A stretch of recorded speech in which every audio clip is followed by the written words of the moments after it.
Welcome back. Programme اپنا اپنا گریبان میں میڈیا میں خود احتسابی کی بات ہو رہی ہے، اور جب ہم صحافتی اقدار کی بات کرتے ہیں، صحافیوں سے ہم بہت ساری توقعات رکھتے ہیں کہ ان کا اخلاقی جو سطح ہے وہ بہت بلند ہوگی. تو پھر یقیناً ہم ان صحافیوں کا جب انٹرویو کرنا چاہتے ہیں بطور شہری یا بطور طالب علم، تو ہماری یہی توقع ہوتی ہے کہ جو توقع یہ صحافی حضرات، اینکر حضرات اپنے مہمانوں سے رکھتے ہیں.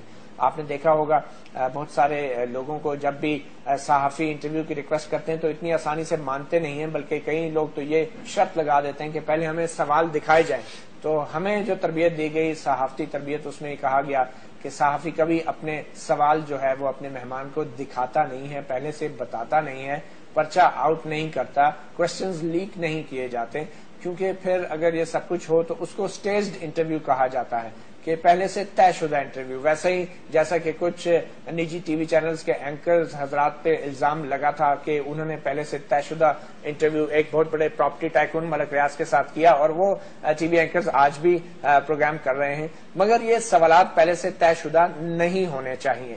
مگر ایک برطانیہ میں اسکالرشپ حاصل کرنے والے ایک ہونہار پاکستانی صحافی احمد شاہین، جو کہ ہمارے آج مہمان بھی ہیں، انہوں نے جب ایک ڈاکیومنٹری بنانا چاہیے اپنی یونیورسٹی کے لیے میڈیا کے موجودہ بحران کے حوالے سے، اور ڈاکٹر معید پیرزادہ سے انہوں نے رابطہ کیا ان کا انٹرویو کرنے کے لیے، تو ڈاکٹر معید پیرزادہ نے ان سے کہا کہ انہیں پہلے سوالات دکھائے جائیں.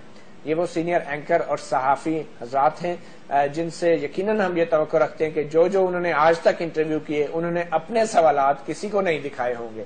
مگر اب جبکہ وہ ایک طالب علم سے یہ تقاضا کر رہے ہیں کہ ان کے انٹرویو کے لیے انہیں سوالات دکھائے جائیں، تو یقیناً خدشات اور شکوک تو پیدا ہوں گے کہ آخر آج تک وہ کس قسم کی صحافت کرتے رہے، اور کیا وہ خود بھی اسی طریقے سے اپنے سوالات جو ہیں اپنے مہمانوں سے شیئر کرتے رہے.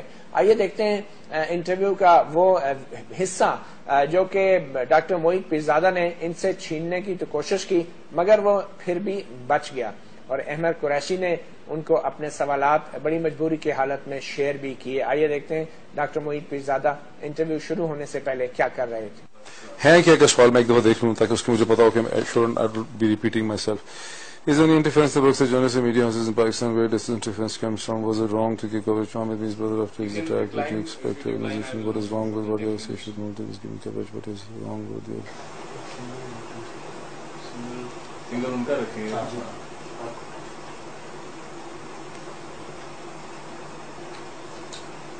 Very interesting. I never called you journal story. دنیا نے حرام کی. That is why I have to stop going. I said کہ یہ تو سینٹورس جس طرح ایک بہت بڑی پرائیویٹ کمپنی ہے، سپوز اگر میڈیا ہٹا دوں اس طرح سے ہے، پھر میں گیا ہی نہیں بعد میں اشرف کے پروگرام میں، اسی لیے انہوں نے اس کو ٹکر بنا دیا کہ معید پیرزادہ نے کہا کہ جیو ایک جرنل اسٹور کی طرح. How does that differ from other media organizations including yours? I thought you would give me a good business analogy کی. نہیں، I'll give you, ask me, I'll give you. بھائی کوسچنس بہت زیادہ ہیں، کتنے 20 minute میں کر لو گے؟ ہاں I think you'll probably cover more than one question once you start replying. Endangering other journalists with such accusations of traitors and lessers. How do you see this turning out to be? ٹھیک. آپ نے دیکھا doctor Moeed Pirzada ایک معروف anchor person, وہ سوالات کا جائزہ لے رہے تھے اور ڈسکس کر رہے تھے پہلے سے. یونیورسٹی کا پروجیکٹ نہیں ہے، دوسری طرف وہ میری یونیورسٹی کو ہی شکایت لگائی، اور انہوں نے ہمارے پروگرام پہ آنے سے انکار کیا. ہماری پوری کوشش کی معید پیرزادہ صاحب کا موقف لیا جائے، چاہے ٹیلی فون پہ ہی لے لے، مگر انہوں نے انکار کیا جو ہے ہمارے پروگرام پہ آنے. ہم دیکھتے ہیں پہلے انٹرویو میں ان کا رد عمل کیا تھا، پھر ہم اس پہ بات کرتے ہیں کہ جو بھی مسئلہ تھا آخر جب ایک انٹرویو شروع ہو گیا تو کیا اس کو ایسے ختم ہونا چاہیے تھا جیسے کہ ہوا. آئیے دیکھتے ہیں. He did tell his basis. He said, my brother told me, and there is an email. Subsequently we found out that the details which Annie said were also untrue. They were also lies. We also found out subsequently Ahmed Mir's personal statements also contradicted what happened between 7 p.m. hours. But I'm frankly worried about this interview now. No, this is not going on Geo News. No, I think I should get the tape out of this channel because I think I really suspect there is a hidden agenda. I would not give it to me. This is not going to happen like this. آپ لے لیں. You don't have to physical. I'll give it to you. I'm sorry. یہ مجھے دے دیں آپ مجھ سے اس کی کاسٹ بعد میں لے لیں. I'm sorry. This is not I have given hundreds of television interviews to. I'm sorry Ahmed.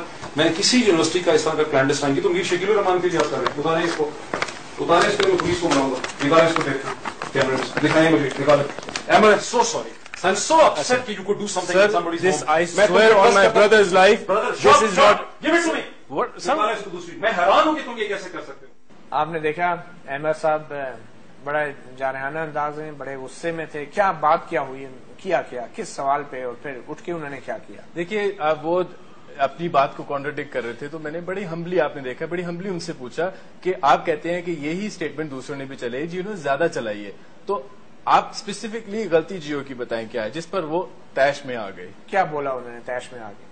دیکھیں انہوں نے وہی جس طرح میں نے آپ کو بتایا کہ الزامات لگانا شروع کر دیے کہ بھئی تمہارا خفیہ ایجنڈا ہے اور کلینڈسٹائن آپریشن ہے تمہارا. تو میرے 2 چھوٹے بھائی ہیں وہ بھی میرے ساتھ تھے کیونکہ یونیورسٹی کا پروجیکٹ ہے. تو مانگ تانگ کے اکوپمنٹ لیا ہوا ہے. چھوٹے بھائی جو اے لیولز کا ایک اسٹوڈنٹ ایک بی اے کا ہے, انہیں 2 کیمرہ مین کیمرے پہ کھڑا کیا ہوا تھا. تو ان کو بھی انہوں نے فزیکلی پکڑ لیا, اٹھے وہ اور انہوں نے کہا چلو یہ نکالو, یہ ٹیپیں نکالو اور یہ میرے حوالے کرو. آئی تھنک یہ بڑی زیادتی ہے. انٹرویو جہاں تک ختم کرنا ہے ان کا حق ہے, وہ کہ بس نو مور کوسچنز. مگر فزیکلی آپ اسالٹ کریں. فزیکلی اسالٹ کیسے؟ دیکھیں فزیکلی اسالٹ اس طرح کہ اگر آپ کے, میرا اگر چھوٹا بھائی ہے اس کے ہاتھ میں اس کے پاس کیمرہ ہے, اس سے فزیکلی آپ کیمرہ چھین کے اس کا بازو پکڑ کے کہیں کہ نکالو اس کی میموری کارڈ نکالو, بہت زیادتی ہے. ایک اے لیولز کا اسٹوڈنٹ ہے, ایک بچہ ہے میرے حساب سے, میرے چھوٹا بھائی ہے 12 سال چھوٹا ہے مجھ سے. تو پھر وہ ٹیپ انہوں نے چھین لی آپ سے؟ وہ ٹیپ چھین لی, اس میں اور انٹرویو دونوں ٹیپیں یعنی میموری کارڈ ڈلتا ہے کیمرے میں, میموری کارڈ چھین لیا. اس میں دوسرے انٹرویوز تھے, ہم ترلے کرتے رہے کہ ہمیں دوسرے انٹرویوز دے دیں, ہمیں ڈر ہے کہ کہیں آپ چیزیں ڈیلیٹ نہ کریں. انہوں نے رسید بھی دی یہ ٹیپ لینے کی, اگر ہم دکھا سکیں رسید, وہ ایک رسید بھی ہے جو کہ آپ سے جو ٹیپ وصولی کی رسید تھی. بالکل انہوں نے ٹیپ وصول کی, لیکن بظاہر تو بڑے پرامن طریقے سے آپ نے ان کو دے بھی دی. دیکھیں ہم میرے پاس پرامن طریقہ نہیں تھا آپ کہتے ہیں. میرے پاس ایک تو چوائس نہیں تھی. اس کلپ میں آپ نے دیکھا ہوگا کہ وہ کہہ رہے میں پولیس کو بلاؤں گا. جیسے ہی انہوں نے میموری کارڈ نکالا تو انہوں نے مجھے اینٹی اسٹیٹ جو جیو کو بھی ایکیوز کیا جاتا ہے, آئی ایم اے اسٹوڈنٹ, ابھی تو میں جرنلزم کر بھی نہیں رہا تو آج کل, تو انہوں نے مجھے کہا کہ تم اینٹی اسٹیٹ ہو اور تم ISI کے خلاف جو پروپیگنڈا کر رہے ہو, تو میں بلاؤں فرشتوں کو. آئی تھنک نہ صرف یہ ایک تھریٹ ہے ینگسٹرز کو, میرے 2 چھوٹے بھائیوں کو اور مجھے, بلکہ آئی تھنک یہ ISI کو ملائن بھی کر رہے ہیں. یہی لوگ ہیں جو ISI کو ملائن کر رہے ہیں, بجائے کہ آپ, اگر میں سوال پوچھتا ہوں ISI کے بارے میں تو میں ملائن نہیں کر رہا. اگر کوئی مجھے تھریٹ کرتا ہے ISI کا نام لے کر, میرے حساب سے وہ ملائن کر رہا ہے ISI کو. پرویز شوکت صاحب